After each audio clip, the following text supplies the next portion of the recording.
अवैस, मुझे आपसे बात करनी है जरूरी। मैंने जैसे ही अवैस को कमरे में जाते देखा, मैं भी उसके पीछे भागकर जल्दी से कमरे में आ गई। काफी दिनों से मैं अपने शौहर से बात करना चाह रही थी, मगर मुझे मौका ही नहीं मिल रहा था। वो जब भी घर आते तो जल्दी से सोने के लिए लेट जाते, जबकि मैं अभी किचन के कामों में ही मसरूफ होती थी। सुबह उठती तो नाश्ता वगैरह बनाने की जल्दी में हर बात भूल जाती और वो अपने दफ्तर चले जाते। मगर मैंने अपने शौहर का ये रवैया उसी रोज से मुशाहिदा करना शुरू कर दिया था, जब से मैंने उन्हें अपने हामला होने की खबर सुनाई थी। पहले तो वो ऐसे नहीं थे, जल्दी घर आते थे, मुझसे बातें करते थे, मगर उस रोज से घर बहुत देर से आते और आते ही सो जाते, जबकि मैं उनका मुंह तकती रहती, मगर दूसरी जानिब सिर्फ और सिर्फ खर्राटों की आवाज होती। आज मैंने सुबह ही फैसला कर लिया था कि जो भी बात है खुलकर पूछ लूंगी, ऐसे तो गुजारा नहीं होता। इसीलिए आज मैं पूरा दिन उनका इंतजार करती रही। शाम को नंद की फरमाइश पर बिरयानी पका रही थी। जब अवैस वापस आए तो मैं भागकर कमरे में उनके पीछे चली गई कि कहीं वो सो ना जाए, तो उन्हें खबरदार कर सकूं कि मुझे उनसे जरूरी बात करनी है। हाँ, क्या बात करनी है? शौहर ने चौंक कर मुझे देखा। वो अभी बिरयानी पका रही हूँ, प्लीज आप थोड़ा इंतजार कर लें, मैं तसल्ली से बात करना चाहती हूँ, बस आधा घंटा प्लीज। मेरे ऐसे इल्तिजाइया अल्फाज में कहने पर वो बोले, अच्छा ठीक है, वैसे भी काफी दिनों से मैं बहुत मसरूफ हो गया हूँ, चलो काम समेट कर फिर बता देना क्या मसला है। उनके नरम लहजे पर मैं एकदम से खुश हो गई और वापस आकर जल्दी जल्दी सारे काम समेटने लगी। अंदर ही अंदर मैं खुद को एक नए महाज के लिए तैयार कर रही थी। अवैस बहुत परेशान दिखाई देने लगे थे। अगर उन्होंने अपनी परेशानी मुझे ना बताई तो? नहीं नहीं, वो जरूर बताएंगे, वो मुझसे कुछ नहीं छुपाते। ये सोचकर मैंने खुद को तसल्ली दी और खाना पकाकर नंद से कहा, आज तुम खाना लगा देना, मैं बहुत थक गई हूँ। उसने बिला एतराज इस बात में सर हिला दिया कि वो सब संभाल लेगी। मैं कमरे में गई तो अवैस बिस्तर पर लेट चुके थे। मुझे देखते ही बोले, हाँ बताओ क्या बात है, क्या कहना चाह रही थी तुम? मैंने हिचकिचाते हुए कहा कि मैं कुछ महसूस कर रही हूँ। इस बात पर वो भी एकदम सीधे हो गए और बोले कि हाँ बताओ क्या महसूस कर रही हो। मैं भी बिस्तर पर बैठ गई और धीरे से बोली, मुझे ऐसा लगता है कि आप खुश नहीं हैं, यानी जब से मैंने आपको खुशखबरी सुनाई है आप कुछ परेशान से लगने लगे हैं। जब मैंने ये खबर दी थी तब भी आपके चेहरे पर कोई मुस्कुराहट या खुशी की रमक नहीं थी। उस वक्त तो मुझे लगा कि आप थकावट का शिकार हैं या कुछ और मसाइल हैं, मगर ऐसा नहीं है। उस रोज के बाद से मैंने आपको कभी भी खुश नहीं देखा, बल्कि आप मुझसे भागने लगे हैं, जल्दी सो जाते हैं आकर और पहले की तरह तवज्जो भी नहीं देते, बस नजरअंदाज कर देते हैं। ये सब कहते कहते मैं रो पड़ी, क्योंकि पिछले 15 दिन से मैं यही सब कुछ बर्दाश्त कर रही थी। अब मेरे ज़ब्त का पैमाना भी लबरेज हो चुका था, जिसे मैं मजीद नहीं भर सकती थी। पहले तो अवैस चुप करके बैठे रहे, फिर बोले तो उनका लहजा भी धीमा था। देखो रक्षंदा, मैं इसीलिए चुप हूं क्योंकि अगर मैंने अपनी ख्वाहिश का इजहार तुमसे कर दिया तो तुम वैसा कभी नहीं करोगी। इसीलिए मैंने सोचा कि तुम्हें अजियत देने से बेहतर है खुद ही चुप कर जाऊं।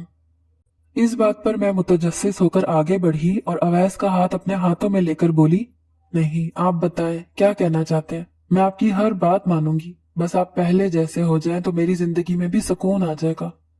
अवैस कहने लगे, अच्छा अगर तुम्हें मेरी इतनी ही परवाह है तो मुझे ये बच्चा नहीं चाहिए। तुम इस बच्चे को नहीं पैदा करोगी। मैं तुमसे उस रोज यही सब कुछ कहना चाहता था, मगर मेरी हिम्मत नहीं हुई। आज अगर तुमने पूछ ही लिया है तो अब तुम अपनी बात से पीछे नहीं हट सकती, हर हाल में तुम्हें मेरी बात माननी होगी। इस बात पर मैं शशदर रह गई। मुझे समझ नहीं आ रहा था कि अब मैं क्या जवाब दूं या किस तरह अपनी बात वापस लूं। मैं जरा सोच कर बोली, अवैस आपको जरा भी एहसास है आप क्या बात कर रहे हैं? एक बच्चे की जान लेने की बात कर रहे हैं, जबकि वो बच्चा भी हमारी पहली औलाद है।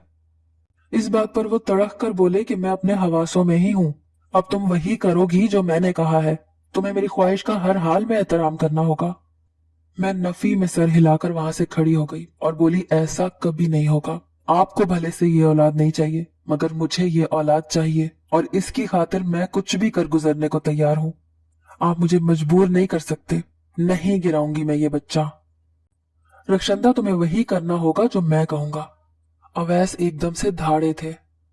मैं भी मुकाबिल खड़ी हो गई कि नहीं, किसी सूरत भी नहीं, ऐसा नहीं होगा, कर ले आपने जो करना है, मगर मैं ऐसा नहीं करूंगी।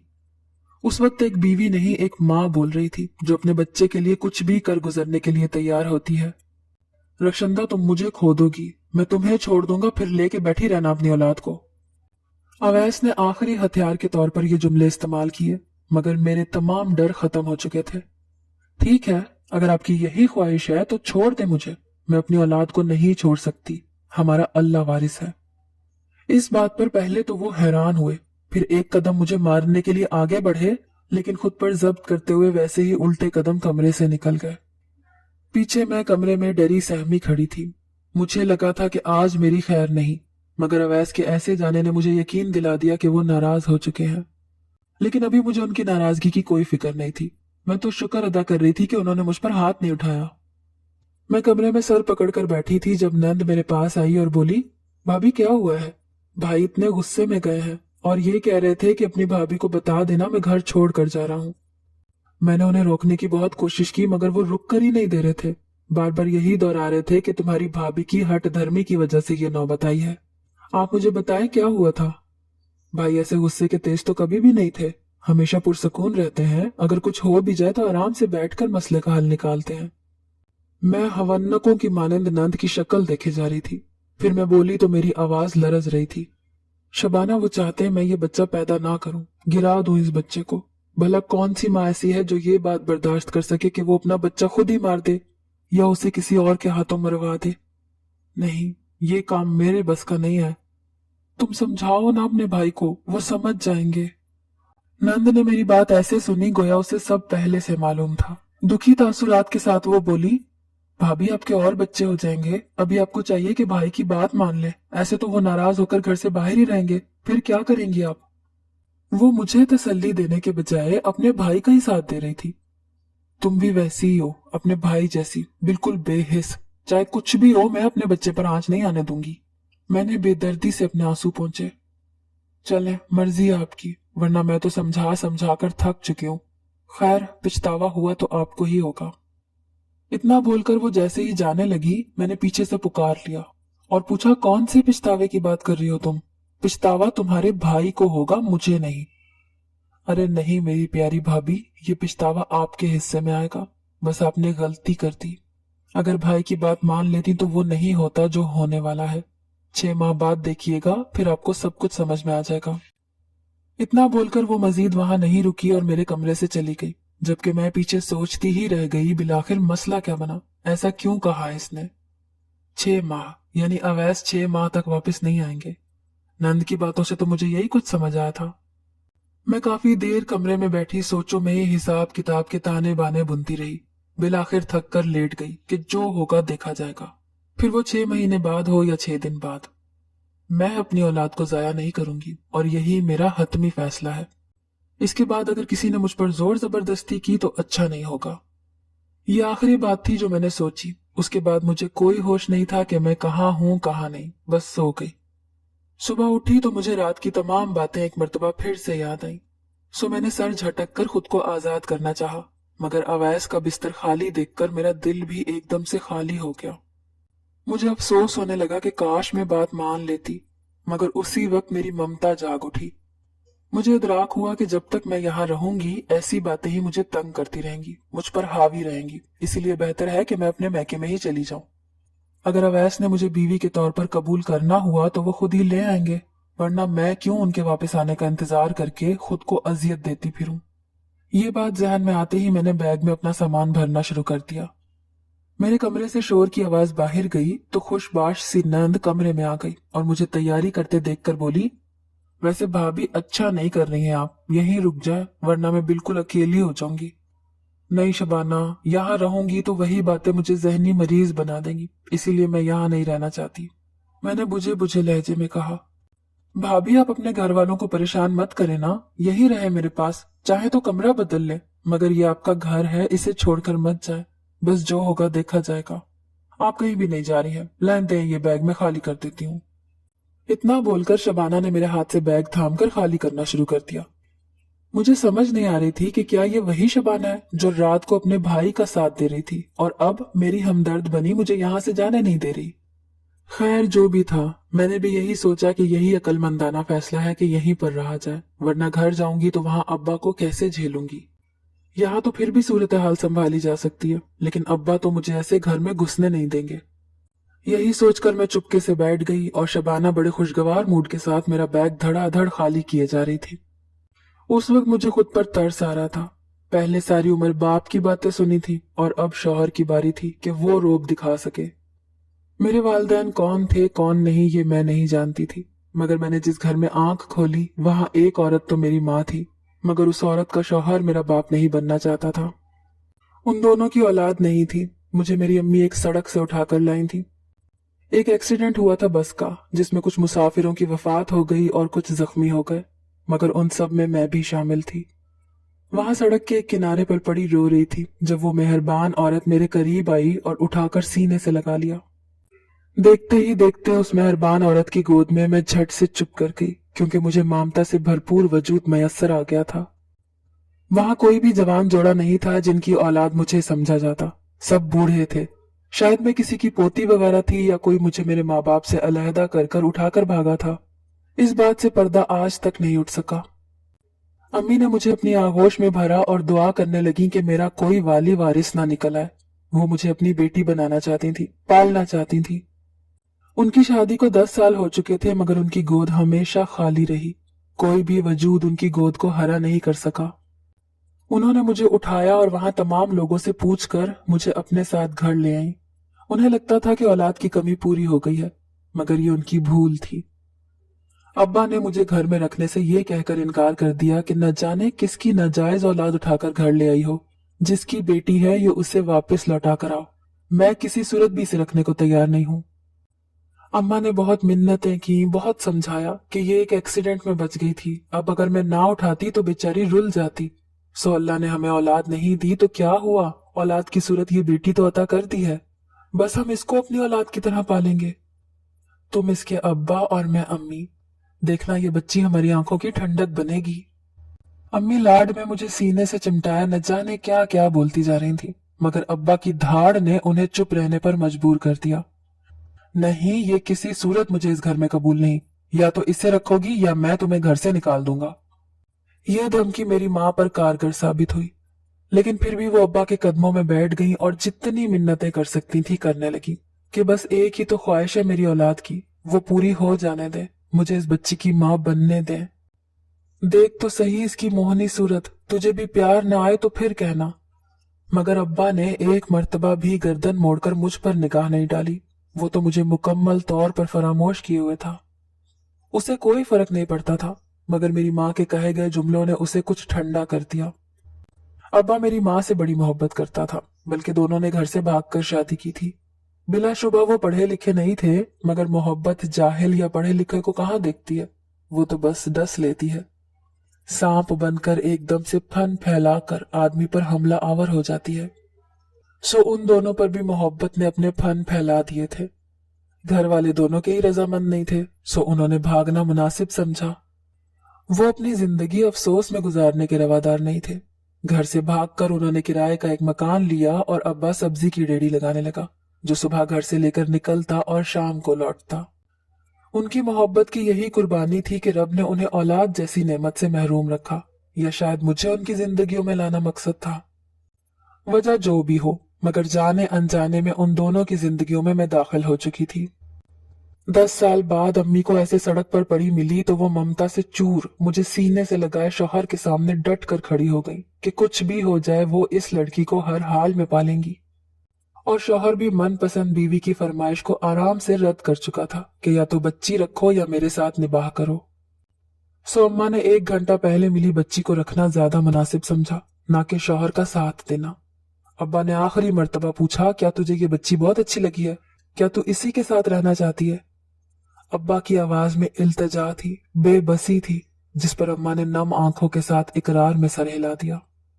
अब्बा कुछ देर रुके रहे, फिर जैसे बहुत कुछ जब्त करते हुए बोले, ठीक है, मैं तेरे बगैर नहीं रह सकता और तू इसके बगैर नहीं रह सकती, तो मैं अपनी मोहब्बत के लिए कुर्बानी देता हूँ। मगर याद रखना, सिर्फ इस बच्ची का ताल्लुक तुझसे है, मुझसे नहीं। लेकिन इससे पहले कि अम्मा कुछ कहती, अब्बा ने हाथ उठाकर उन्हें खामोश करवा दिया। नेक बख्त, तू इसी सूरत में खुश रह कि मैंने इस बच्ची को तेरी बेटी कबूल कर लिया, सिर्फ तेरी खातिर। मैं इससे ज्यादा कोई कुर्बानी नहीं दे सकता। बस अब मुझे मजीद तंग ना करना। अम्मा मुझे गोद में चिमटाए वैसे ही उठकर अंदर की जानिब चली गई, क्योंकि अभी इजाजत मिल गई थी तो जल्द ही अब्बा के दिल में मुझे जगह भी मिल जानी थी। अम्मा को लगता था मेरी जिंदगी बड़ी आसान होगी, मगर वो गलत थी। अब्बा ने सिर्फ मुझे घर में रहने की जगह दी थी, उसके बाद मुझे कभी भी कबूल नहीं किया था, जबकि मेरी ख्वाहिश ही रही कि अब्बा मुझे कबूल करें। वो अम्मा के साथ बहुत अच्छे थे, मगर मेरे लिए तो वजूद ही नहीं रखते थे। घर आते तो अगर उनके पास कोई चीज होती तो अम्मा को शॉपर पकड़ा देते कि ये मैं तुम्हारे लिए लाया हूं। अम्मा हैरानी से पूछती, बेटी के लिए कुछ नहीं लाए तुम? अब्बा उससे ज्यादा हैरानी से अम्मा को देखकर पूछते, कौन सी बेटी? जिस पर अम्मा मुझे बुलाती और कहती, भूल गए रक्षंदा को, तुमने ही तो इसे घर रखने की इजाजत दी थी। इस बात पर अब्बा का खुशगवार मूड एकदम से गारित हो जाता और वो कहते, इजाजत दी थी, बेटी नहीं बनाया था, इसीलिए तुम भी इसे मेरी बेटी ना बनाओ, और ये मैं तुम्हारे लिए लाया हूं। जब इसके साथ मेरा कोई रिश्ता ही नहीं है तो काहे को कबूल करता फिरूं? अम्मा रंजीदा हो जाती, कहती, ऐसे तो ना करे, मासूम बच्ची है, वो आपकी मोहब्बत के लिए तरसती है, प्यार की भूखी है। माँ की ममता तो उसे मिल गई है, लेकिन बाप की शफकत से अभी तक महरूम है, उसकी ये कमी भी पूरी कर दें। मगर अब्बा किसी बात का असर न लेते और अम्मा को घूर कर कमरे में चले जाते, गोया उन्हें किसी बात से कोई फर्क ही नहीं पड़ा। अम्मा बेबसी से मेरी जानिब देखती और मुझे अपनी आगोश में छुपाकर धीरे से शॉपर की गिरा खोलती, फिर उसमें जो कुछ भी खाने वाला होता छोटे छोटे लुकमे हाथ से उठाकर मेरे मुंह में डालती जाती। साथ ही कहती, मेरी बच्ची परेशान ना होना, तेरा अब्बा दुखी है ना, आजकल उसका कारोबार सही नहीं चल रहा, बस वही परेशानी ली है, वरना तूने देखा है तेरे बाप ने कभी तुझे डांटा हो या तुझे मारा हो? बोल, हुआ है कभी ऐसा? साथ अम्मा मेरे चेहरे की जानिब देखती तो मैं धीरे से नफी में सर हिला देती। फिर तू क्यों परेशान होती है, जब तेरा अब्बा तुझे मारता तक नहीं? बस तू दुआ किया कर अल्लाह तेरे अब्बे का दिल साफ कर दे, फिर देखना वो बिल्कुल ठीक हो जाएगा और तुझसे कितनी मोहब्बत करेगा। मैं समझकर इस बात में सर हिला देती और मुझे उस वक्त सिर्फ पहला कलमा आता था, वही दिल में पढ़कर अपने नन्हे हाथ उठाकर दुआ करती कि अब्बा का दिल साफ हो जाए, अब्बा मुझसे प्यार करे। मगर अफसोस मेरी वो दुआ कभी भी पूरी नहीं हुई। मैं सारी उम्र ही उस दुआ की कबूलियत के लिए तरसती रही और आज तक तरस रही हूँ, मगर ऐसा कुछ नहीं हुआ। अब्बा ने वाकई कभी मुझे डांटा तक नहीं था, बल्कि ये तो मेरी ख्वाहिश थी कि काश वो मुझे डांटता या मारता, कम से कम अपने होने का एहसास तो दिलाता। जैसे दूसरों के बाप उन्हें किसी बात से रोकते हैं या डांटते हैं, लेकिन अब्बा ने मुझे कभी भी नहीं बुलाया था, वो मुझसे आज तक मुखातिब नहीं हुए थे। अम्मा ने ही मुझे पाला और हमेशा यही कहती कि अब्बा के लिए दुआ किया कर तू। जब मैं बड़ी हुई तो अम्मा को मेरी शादी की फिक्र सताने लगी, जिस पर अब्बा ने यही कहा कि जो करना है करो, मुझे इस सब से दूर रखो। सो अम्मा ने खुद ही मेरा रिश्ता ढूंढ कर तय कर दिया और मेरा ब्याह हो गया। अब्बा ने तो शादी के वक्त भी मेरे सर पर हाथ फेरकर मुझे प्यार देना गवारा नहीं किया था, जबकि मैं तड़पती रही कि काश मुझे एक मर्तबा, सिर्फ एक मर्तबा तो बाप का प्यार मिल जाता, मगर ऐसा नहीं हुआ। मेरी ख्वाहिश हसरत बन गई, मगर उसकी तकमील कभी भी नहीं हुई। शादी के बाद 2 साल तक हमारी औलाद नहीं हुई, जबकि मुझे औलाद का बहुत शौक था। मैं देखना चाहती थी कि जब मेरे बच्चे होंगे तो अवैस उन्हें बाप बनकर कैसे प्यार करेंगे। मैं नहीं चाहती थी कि बाहर से किसी का बच्चा गोद लूं, इसीलिए बड़ी मिन्नतों मुरादों के बाद जब हामला हुई तो मैं बेहद खुश थी कि अब मेरे बच्चे होंगे जो अपनी उम्र किसी तरस के शिकार में नहीं गुजारेंगे कि काश हमारा बाप हमसे मोहब्बत करता, उन्हें खुद ब खुद मोहब्बत मिल जाएगी। कितने खुशकिस्मत होंगे ना वो सब। लेकिन मेरी भूल थी, मैं जो समझ बैठी थी कि अब सब कुछ ठीक होगा तो मैं गलत थी, क्योंकि अवैस मुझे खुद औलाद गिराने का हुक्म दे रहे थे। यही नहीं सिर्फ, बल्कि अपनी बेलगाम ख्वाहिश के पीछे वो अपना घर तक छोड़कर चले गए थे और पीछे गोया मैं खाली की खाली रह गई थी। लेकिन जो कुछ भी था, मैं अपनी औलाद को ऐसे नहीं छोड़ सकती थी। बेशक मुझे अपनी औलाद को खुद पालना होता तो इसमें क्या था, मेरी माँ ने भी तो खुद अकेले ही पाला था मुझे, तो अगर मैं पल गई थी तो ये भी पल पला जाती। यही सोचकर मैं चुप कर गई, वरना कुछ भी बदलना मेरे इख्तियार में थोड़ी था। 3-4 माह तो आसानी से गुजर गए। नंद भी मेरा बहुत ख्याल रखती थी। मेरे सास ससुर दोनों का इंतकाल हो चुका था, तो घर में हम 2 औरतों के अलावा कोई नहीं था। नंद मुझे बाहर नहीं जाने देती थी, जो भी बाहर के काम होते खुद ही निपटा लेती थी। अम्मा अगर मुझे फोन करती तो मैं यही कहती कि बहुत खुश हूँ, अवैस मेरा बहुत ख्याल रखते हैं, वगैरह वगैरह। मैं बिला वजह अपनी परेशानियां उन्हें बताकर दुखी नहीं कर सकती थी, क्योंकि पहले ही मेरी वजह से उन्होंने सारी जिंदगी दुख ही झेले थे। अब अगर उन्हें किसी बात का इल्म नहीं था तो यही उनके लिए बेहतरीन था। सो मैं भी चुप थी, हर फोन पर खुशबाशी से बात करती। चौथे महीने मेरे पेट में दर्द शुरू हो गया, लेकिन वो दर्द बहुत ज्यादा नहीं था, बहुत हल्का था। मैंने उसे नजरअंदाज कर दिया, क्योंकि जितनी जमा पूंजी थी वो तेजी से खर्च हो रही थी। वैसे भी सारी कमाई अवैस ही करते थे, तो अब घर में वो पैसे आना भी बंद हो गए थे। सो जितने पैसे थे उन सबको सोच समझ कर ही खर्च करना था। नंद लाख कहती कि भाभी मैं नौकरी शुरू कर देती हूँ, मगर मैं उसे ये काम करने नहीं देती थी कि कल को अवैस कहेंगे कि मेरी बहन से नौकरी करवाना शुरू कर दी। बिलाखिर जब 6 माह हुए तो दर्द शिद्दत इख्तियार कर गया और मेरा पेट नीला पड़ गया। मैं घबराकर सरकारी अस्पताल में ही चली गई और काफी देर लाइन में लगने के बाद कहीं जाकर मेरी बारी आई। डॉक्टर मेरा अल्ट्रासाउंड करने बैठी तो एकदम से चीख उठी और साथ ही डॉक्टर को बुला लाई कि देखो वो चीज खुद चलकर हमारे पास आ गई है जो हमें चाहिए थी। मैं बहुत हैरान थी, समझ नहीं पा रही थी वो किस चीज की बात कर रही हैं। मैंने पूछा भी मगर उन्होंने मुझे कुछ नहीं बताया और मुझे उसी वक्त ऑपरेशन थिएटर में ले गई। मैंने कुछ भी करने से पहले उनसे हकीकत जाननी चाहिए तो उन्होंने फिर भी नहीं बताया और मुझे बेहोश कर दिया।